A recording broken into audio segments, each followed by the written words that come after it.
Welcome back to Modern Education. My guest today is calling in. His name's Paul Mehling. He has been a professional musician for almost 30 years. Paul is the founder and lead guitarist of the Hot Club of San Francisco, a group dedicated to performing and recording gypsy swing music. They have multiple CDs available on iTunes and have appeared at festivals throughout the world dedicated to Django Reinhardt and other jazz musicians. Paul is an accomplished multi-instrumentalist, and when he's not performing and recording with the Hot Club of SF, Paul is a contributing staff writer for Frets and Flat Picking Guitar magazines. He has been awarded a citation for excellence by the International Association for Jazz Education. I want to get Paul here on the line, and we will get started. Paul, are you there? Can you hear me? I can hear you. I got you, yes. Okay, this is wonderful. All right, we have got Paul here on the line.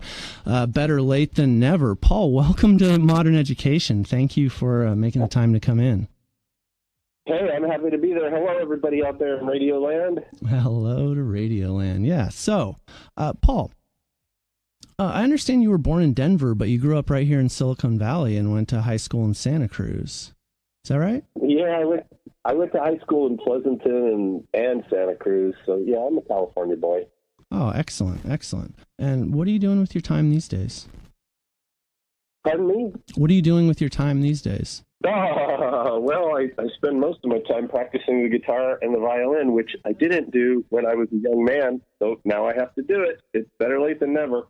Oh, absolutely. That's great. So you're playing guitar and mandolin, and I know you're part of a local or a internationally recognized band, but you guys are stationed locally, and you do a lot of work. So you've been playing gypsy jazz in the style of Django Reinhardt for quite a few years. Could you give the audience a tour of how you became interested in this lifelong pursuit for you? Well, that's a good question. It's going to take a little bit of time to answer, but since you asked, I spent the first 30 years of my professional life just playing gigs, playing corporate gigs and anything that would pay the bills. And towards the end of that first 30 years, I got hooked up with my hero, Dan Hicks, who had a band called Dan Hicks and the Hot Licks, at which he had broken up and started a different band, which I was part of, called the Acoustic Warriors. The title was Warriors because you got to be a warrior to play an acoustic instrument. You can't just be a softie. So especially anyway, nowadays. I played with Dan for almost 5 years, and we did a bunch of stuff, including Austin City Limits, which was great. That was like, the highlight of my life. But it became clear to me for various reasons that Dan wasn't going to make a record and that I needed to move on, even though, this was like the pinnacle of my life. I thought Dan Hicks and the Hot Licks was the greatest band ever because it was acoustic string jazz, and it sounded like Django Reinhardt music, which is acoustic string jazz, And so I was writing tunes for Dan, and we would play Django tunes, and I noticed whenever we did this that audiences would kind of go crazy. They really seemed to like acoustic string jazz, even when Dan was not singing. So, long story short, Dan said to me, I think you should start your own band.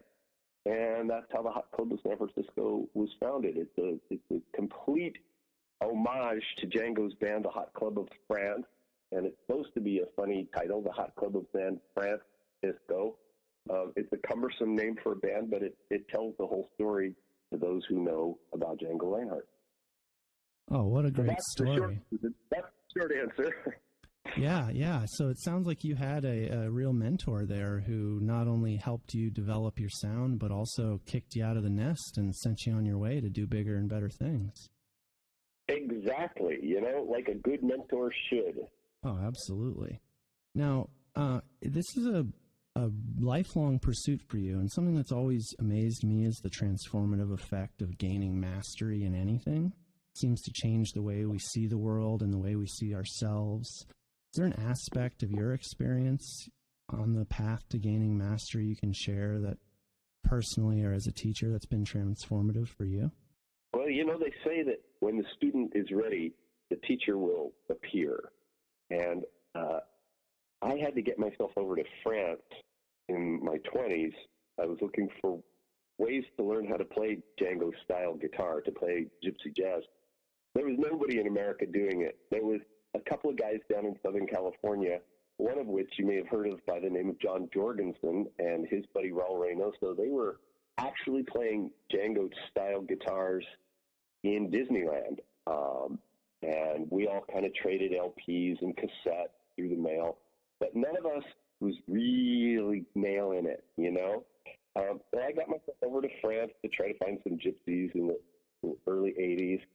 And I didn't really find gypsies, but I made a bunch of cassette recordings of some guys that I was playing. I was actually playing violin with them, but I was spying on their guitar technique. And so I learned how to do this. I came back home and transcribed the cassettes that I had made, you know, and really sort of reverse engineered the style of music. And at that time, I also saw other people doing it, playing like Django. Django had a handicapped left hand. For the listeners out there that don't know, Django had a mangled, just horribly disfigured left hand. So he played guitar basically with two fingers. And nobody ever really played like him afterwards. And we all thought it was because of the handicapped hand, or because Django was a gypsy, or because it was just some kind of gypsy magic.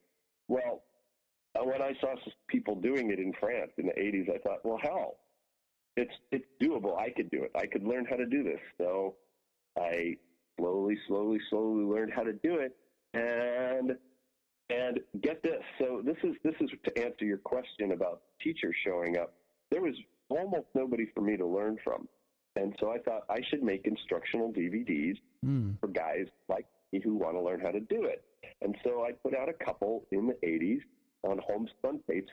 And because of that, PBS did a short little thing on me, and they nicknamed me the Godfather of Gypsy Jazz in America because of the instructional DVDs, or at the time they were video cassettes, but because I had sort of planted a bunch of seeds and encouraged, I won't say I taught, but I encouraged a lot of people to try this style, then there was this craze.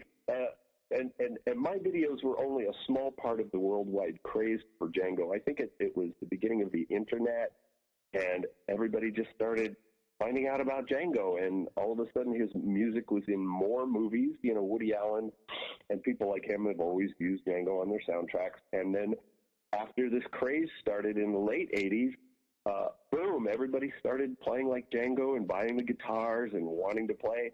And this movement that I took, maybe that I can take a little bit of credit for, maybe 2% credit for helping create this worldwide fascination with Django, that movement kind of passed me by, and all these young guys came along that were way better at playing guitar than I was. And that kicked my butt, and I had to get myself into the woodshed and get better. So in a way, my teaching helped all these young guys learn and find other ways to learn. Their playing has taught me to be a better player. So I'm literally, you know, the expression hoist on your own petard. A petard is like a little cannon, and when you fire it and it backfires and kicks back at you, that's when you're hoist on your own petard, and that's what happened to me. Wow, yeah, so it sounds like you are really describing a reciprocal learning opportunity where you put out what you know into the world, and people took it, adapted it, improved it, brought it back, and then you found yourself having to up your game to keep up with the work that you had actually started. Exactly. Yeah. It's exactly that. It's that symbiotic relationship between the teacher and the student, and I love it. I love getting my butt kicked, you know.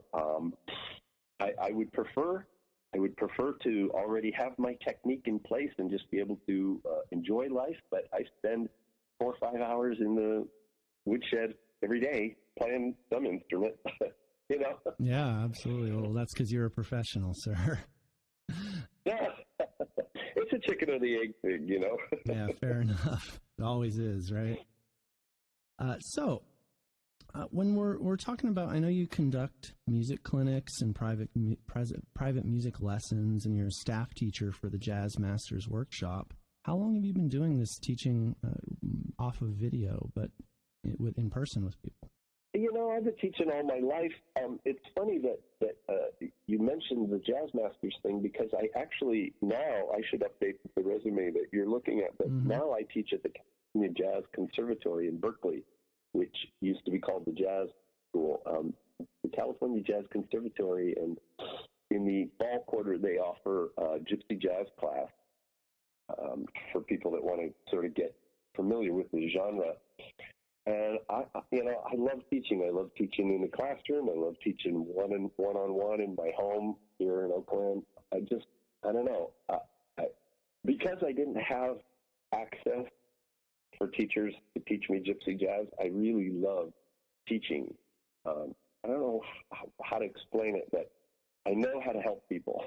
Yeah. At least that's what people tell me. That people tell me I'm a good teacher, so I'm going to brag. I'm a good teacher. Oh, I'm sure you are. I'm sure you are. You know, it's the love for doing it that makes us good at it, because we always want to get better and we never want to let our students down. So we always bring something new and try to improve ourselves. Exactly. Yeah. So along those lines, I mean, I know you spoke a little bit about how the videos have brought out your ideas into the world, and then they came back new and improved, and it's really helped you up your game. But I'm curious about the one-on-one teaching and the group teaching, and how that has helped you towards mastery, and what you take away from that opportunity to teach others.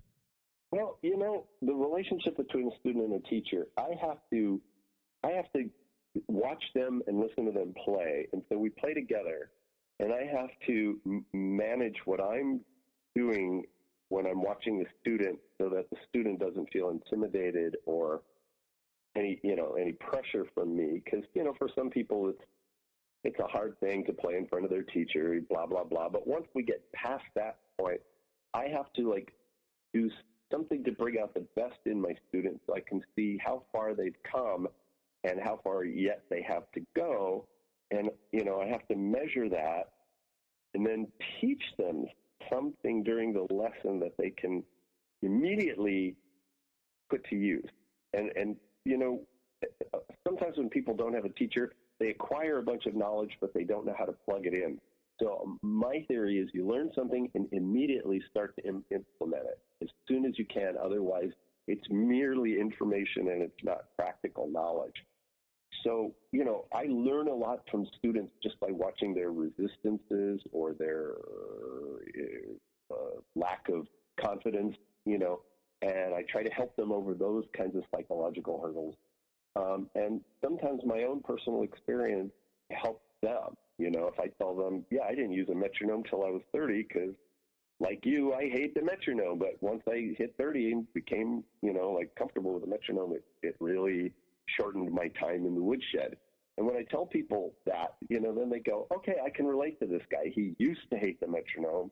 Now he's given me a good reason to use a metronome. Maybe I should just use a metronome. Yeah. And that's one example. But, music is full of those kinds of learning opportunities. Yeah, that's so good. I'm thinking about what you just said about the power of immediate application. And I think that's an important piece of learning that you just threw out for the audience here, is taking an idea and owning it immediately, instead of taking an idea and waiting for the test in a few weeks and hoping that it sticks later on. Take it, work with it, do something, show that you have grabbed a hold of that. And that's powerful. Right. Even if it, the student can demonstrate the technique at a very slow tempo, that's fine. The main thing is that they understand the concept and their hands can execute it at some, with some degree of ability. It doesn't have to be perfect. It doesn't have to be flashy or fast. It just needs to be there, and I don't know. I really like teaching that way. I think it's just very effective. I have good results with that. Yeah, that's great. That's great. Yeah, I've had the similar experience as a math and calculus tutor and all these other things, and it really is amazing when you can see someone grab a hold of something that's new and challenging for them and do something powerful with it right in front of your eyes. It's really inspiring as a teacher. Nice. Yes. Nice. So, I'm thinking a little bit about your success and your exposure in the world and playing in Europe with the people who originated gypsy jazz. And all this success, I'm wondering, doesn't usually come on its own. So I'm wondering what type of mentorship or boosts you've gotten from people along the way, and if you have any stories you could share about fortuitous moments where something really great came along because of somebody giving you a helping hand. Wow, that's a hard question. I've been really lucky that I have been embraced by the gypsy jazz community, even though I'm still learning. For instance, for the listeners out there that know this genre, one of the best living people, descendants of Django Reinhardt, is a guy named Borelli Legren. And I've met Borelli on several occasions. And one time, we were having dinner together, and I said, listen, I really need to know how the gypsy community feels about Americans appropriating their music, because this is a typical American thing to do, is to take somebody else's culture and steal it and call it our own. And I don't want to be doing that in this genre that was created by a gypsy, and I'm not a gypsy, so I really have the right to be playing gypsy jazz. And Borelli said, no, we dig it. We totally dig that you Americans are doing this, because you're educating the audiences, you're teaching them who Django is, teaching them about this music and its history and culture. And then when the real gypsies, like me, Borelli says, when the real gypsies come to America, then, there's more Americans that know who we are, and we'll sell more tickets. So it's a win-win for everybody. And, I thought that was fantastic. Oh, absolutely. And then Borelli says to me, hey, did you say you had a guitar with you? And I went, yeah. Why? And he went, play. That's like the biggest compliment ever. Oh, absolutely. It's an honor to get to have that type of permission to access that genre, and to, you're really priming an entirely new audience for them to be able to bring their music into a different scene. So I agree. I think that's an amazing goal. That's exactly why I started my band 30 years ago. We're coming up on the 30-year anniversary next year. And I started it just to teach people, or to turn them on to Django Reinhardt. It was literally a consciousness-raising experiment on my part. Having a band called the Hot Club of San Francisco and using the same instrumentation as the Hot Club of France, which, again, for the listeners out there who don't know, one of the things that made Django Reinhardt's music so distinctive, and why this genre of gypsy jazz is so distinctive, as I mentioned earlier, it's played only on string instruments, but it's very kinky in that you have two guitar players playing rhythm at the same time that take the place of a drum set. So you have two people banging on a guitar in a rhythmic fashion in unison, and then a string bass, and then a violin, and then an acoustic lead guitar, and that's the whole band. And as a teenage kid, when I was growing up, I was exposed to this music, and when I see pictures of the band, the Hot Club of France, I thought, man, this is like a prototype for a rock band. Look at all these guitars, and these guys kind of look a little bit on the dangerous side, like rock stars, and I got so turned on by it as a little 11 and 12-year-old, and like I said, then Dan Hicks and the Hot Licks came along, and they were a contemporary group using the same instrumentation, and I was like, what? Yeah. So I didn't know that someday I'd be doing it myself, but I'm glad I got bitten by the bug. Oh, absolutely. It's very fun music. Yeah, I'm sure a lot of people are glad you got bitten by the bug because they get to enjoy your music. I've been listening to it since we scheduled this interview, and I think I'm hooked. It's really fun and entertaining and intricate. Another time. Yeah, you have one more convert, I believe, so that's great. So, Paul. Hey, this might be a good time to tell people to visit the website if they want to know more. So, please give us your website. We just need to please go ahead. It's super easy. It's Hot Club SF. Like Hot Club San Francisco, except SF, the initials. So it's HOTCLUBSF.com. Okay. If people want to go check that out, they can check out the videos. You got downloads, things like that people can see. Cool. A little shameless promotion. Oh, absolutely. No problem at all. So I wanted to ask you about getting a break. Sometimes life just hands us a gold nugget when we least expect it because we're in the right place at the right time. Is there a moment you can think of where things just fell into place for you and helped you get to that next level when you least expected it or didn't know it was coming? Yeah, I've had a couple of those, but the best one was, as I say, I was just so enamored with Dan Hicks. And when he came back, he broke up the Hot Licks and disappeared for a few years, and I was really sad. The Beatles had broken up, and then Dan Hicks and the Hot Licks broke up, and I was just really kind of lost musically, and I threw myself headlong into traditional jazz like Louis Armstrong, like Django Reinhardt, Coleman Hawkins, Sidney Bechet, all those 30s and 40s guys. I totally got into that kind of music. And then I heard that Dan Hicks was on the comeback trail. So I was practicing violin because I really wanted to play violin with Dan Hicks. I was practicing crazy. And then a friend of mine was playing violin in the band with Dan. And he said, hey, our guitar player's leaving. I can't promise you anything, but I can get you an audition. And I thought, this is it. This is like the chance of a lifetime. I'm going to get auditioned for Dan Hicks. Even though it wasn't on the instrument that I wanted to play with him, I'm a better guitar player than I am on violin. So it was the right thing. I did the audition, and I passed and got in, and it totally, I went from being like a small-town guy playing guitar for a living to being like a guy who's touring nationally and being on TV. It was this huge change, and I was ready. Sometimes, opportunity knocks and you're not ready and you have to kind of stumble through it, or maybe you just pass on it. But this was like one where I was in the right place at the right time and it worked. And I'm here to tell you it was super great living through that period. Oh, that's a great story. The Roman Stoic philosopher Seneca said luck is what happens when preparation meets opportunity. And it sounds like you had the preparation in place so that your opportunity could come together, and that's beautiful when that happens. Yeah, it really is. And I thank my lucky stars every day for that opportunity and some other cool opportunities. Yeah.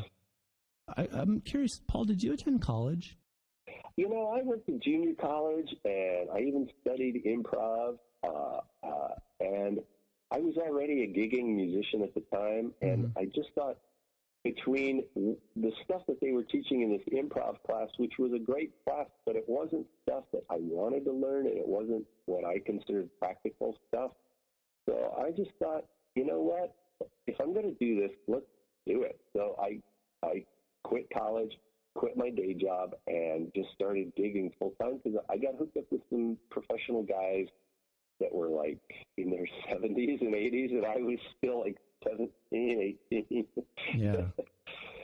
So and they thought I had the right stuff, So again, I was in the right place at the right time. I got lucky. But opportunity meets preparation. Right. Well, I don't think college really is for everybody, and I think it's a problem in our country that college is represented as the only way to be successful, and that really robs a lot of people of the chance to be able to follow their dreams like you've done.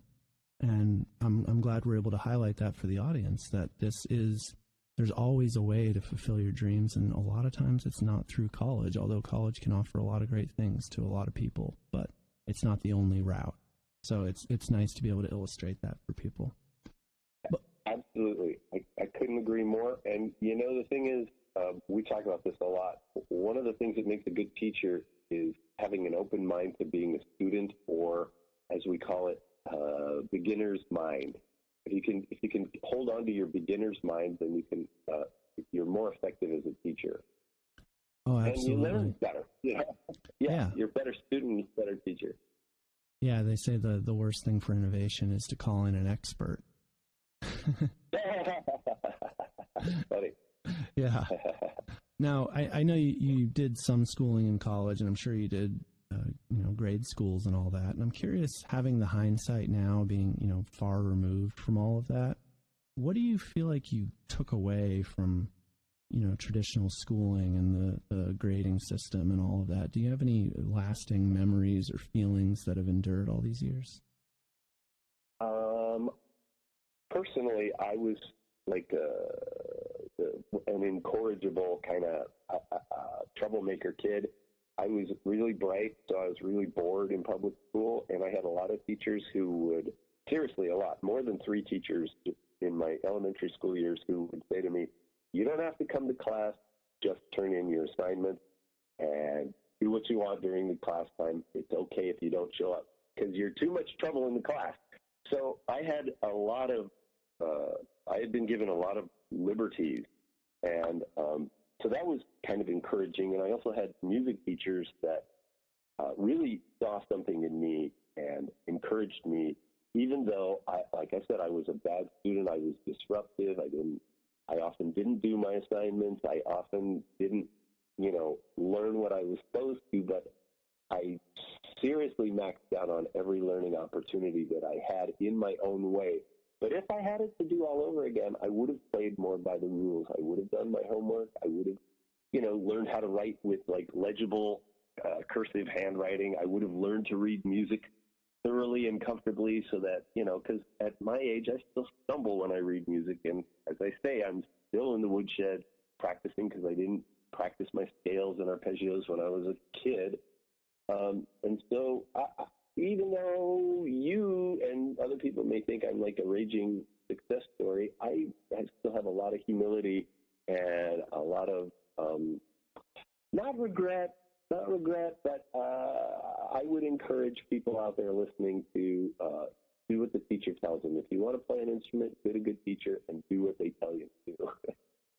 Oh, yeah. And there's a lot of really good points you made there. I mean, the first thing I wanted to highlight is that the way your teachers allowed you to take your own way through things. I think that's rare in high school or in grade school for a teacher to recognize that in you and give you the chance. And a lot of teachers out there may be able to benefit from hearing this and thinking about how many students in their class might be smart enough to do the work and capable enough to achieve, but maybe don't want to follow the rules or sit through class. And that's an important thing to think about. Right. Yeah. What about drawbacks? Do you think traditional schooling can have drawbacks or take away from a person's ability to be creative and innovative, like in a career, music or otherwise? Okay, so exactly, like I said, I was in college studying improv, and the teacher was a famous musician, and, it was a great class, but I didn't like what he was teaching us. So this is an example of where I think what was being offered was limiting because they were trying to shoehorn the musicians into playing bebop and learning bebop scales as if that was what jazz is all about. And my understanding of jazz is that it's more melodic and more rhythmic, and I think, it's pre-bebop. And so when I perform, I have this other part of my brain, in addition to wanting to turn people on to music, I also want to teach people or give them the opportunity to learn that jazz is something that is easy to enjoy.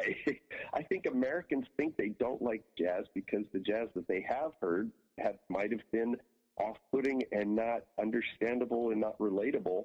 And I think one of the things that's so great about gypsy jazz, and certainly about early traditional jazz, is that it's accessible. People understand it. It makes them want to tap their foot, and they can hum along with the melodies, as opposed to bebop, which is a later, more intellectual, style of jazz. I think, for people that are just getting to know jazz, that can be really, really off-putting, as I say. I can't think of a better word for it, just off-putting. So I've had learning opportunities where it was limiting to me just because of the teacher's worldview. And that's one of the things that makes life interesting. Sometimes you get a teacher that doesn't teach you what you want, and you get to learn something new. But I take it to the other extreme, where when I'm teaching, I explain to my students, this is my personal belief system, that this music is great. And here's why. And if you don't agree with me, that's fine. You can always find another teacher. I like to be real upfront with my students, about where I'm coming from, so that they don't feel that same square peg in a round hole feeling that I had, when I was in the wrong class. Yeah. Does that That's your question, right? Yeah, and again, it brought up a really great point as far as just any teacher in any field. It's a powerful technique, or even a powerful way of being, to just be authentic and say, this is what I know, this is what I like, this is what I believe. I don't think you need to be just like me. I don't think you need to do it just like I do. But I should explain to you what I do and why I do it, and then you can make the choice for yourself. And it sounds like that's what you're describing as your own approach to your students. Yes, and being genuine, I think that's the magic word, is being genuine. Right, yeah. And people know when you're being real. People know when you're pulling their leg, and it matters. It destroys your credibility as a teacher. It even maybe destroys your integrity as a person when you don't do that. So it's an important piece of being able to bring that authentic self to a learning opportunity for someone else. Right. So, right. Yeah, this is all great stuff, Paul. Thank you so much. So I have a sort of funny question here. I'm going to shift gears a little bit for you, but if you could leave just one voice message, and that voice message was left there to tell the world about your life and a legacy for you, could you record that voice message for us right now? Wow. Tell the world about my life? Yeah, you got a couple minutes on a voicemail. What are you going to tell people to remember you for? So basically you want my elevator speech. Sure. I think I could do this, and it's got to be like 60 seconds. You can have a few minutes. Take your time. We're not running out of voicemail space. Okay. So tell me when to go. Yeah. Please leave a message at the tone. Beep. Okay. So hi, this is Paul Mehling. I play guitar in a style called gypsy jazz, which was originated by a gypsy named Django Reinhardt. It's a style of getting the maximum sound out of the instrument of an acoustic guitar that involves a radical rethinking of one's technique. And when applied in context, it's usually played for dance music from the 30s and 40s, usually accompanied by another acoustic guitar, highly rhythmic and harmonically simple yet deviously sophisticated music that is, like most gypsy music, is contrived to give the listener a visceral response. And visceral means it should either hit you in the heart and make you feel melancholy or sadness or joy, or it should hit you in the gut and take your breath away, or at the very least it should hit you in the head and give you an intellectual response of, wow, I never heard anybody play like that. So it's a little bit of something for everybody, some hot and some sweet, some melancholy and some bravado, all of that on a simple acoustic guitar. That's what I do. All right. That's amazing. So I wanted to ask you one more question that's similar about your music, and you have a lot of albums out. I've been sort of browsing through them this week. If you had one album that you could leave and all the other ones got lost in a fire or something happened to them digitally, they all got wiped away, what would be the one album that you would want to preserve, and why? Wow. I'll give you three answers. The first one is the least helpful. The best one will be the compilation record we're going to make for next year for our 30th anniversary. The compilation is sort of like the best of.